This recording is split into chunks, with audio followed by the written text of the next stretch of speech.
I worked with a 13-year-old recently as an example. She identified as a boy starting at the age of 10 years old. The mother contacted me. The girl is now in foster care. And so the mom contacted me. We're going back and forth. And I asked the mom, I said, sit down with her in a quiet place and ask her why she doesn't like who she is. It's my favorite ask. You know, please tell me what has caused you to not like who you are. And the girl sat for a minute, according to the foster mother, and said, I had a bad dad.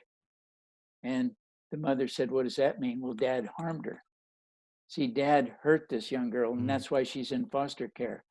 But during this exchange with mom says, you know, Walt Heyer has some videos. I want you to see them. And so the girl jumped on the screen, started watching the videos, and I get this email from her about 4 days later, and she writes this long letter, and she said, thank you so much for your videos. I am now back to being a girl. I don't identify as a boy anymore, and I finally love who I am. Thank you for your videos. You really helped me. You saved my life, 13 years old. And I've done that with a 15-year-old. I've done it with 20-year-olds and 25 and 35 and 45 and 50 and 60-year-olds. You've literally saved their lives. I mean, it's just, yeah. Well, they had the courage. You know, I look at it, I put the information out there. They had the courage to look at the information and weigh it against what they were being told and found out that I was telling the truth.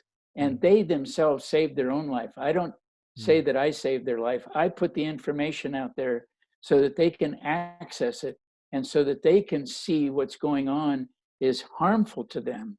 I want them to know that I do this because I really care about them.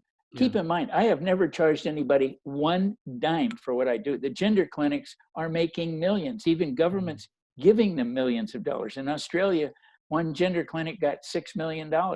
I don't ask for a dime. I don't even ask that you buy a book. I just want people to know they're going to be harmed by this at some point in their life. And they're going to realize it, whether it's 3 years after they have the surgery and hormones, whether it's 10, 15, the one I talked to yesterday was 20 years later.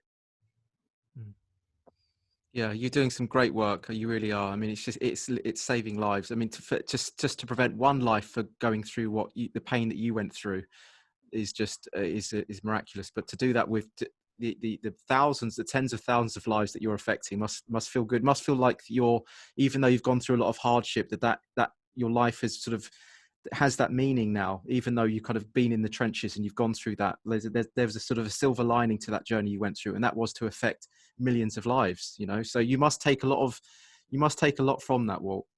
I'm happy that people will look at the information and they'll evaluate it and they'll realize that I'm not doing this to make money.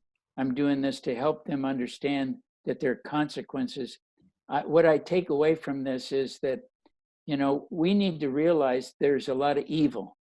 And then there's people out there that are profiting from what they're doing to young people. I hate it, what they're doing to the young people, because I was one. I wouldn't be here today if I didn't really believe that I had the ability to help people come out of this at some point and realize there are consequences. And for you to have me on, you have to have courage.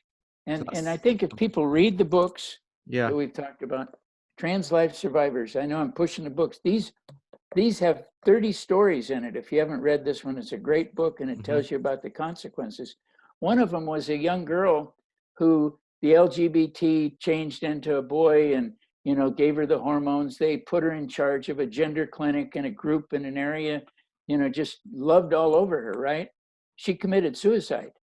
And they asked her friends, why'd she commit suicide? And they said, well, they never dealt with the underlying problems she'd been dealing with all her life. See, that's wrong. I'm sorry. It's a life wasted because all they wanted to do was fill their veins with testosterone and make them look like a man. That is total insanity. I think the doctors who perform these things should lose their medical license. I think the clinics should be closed.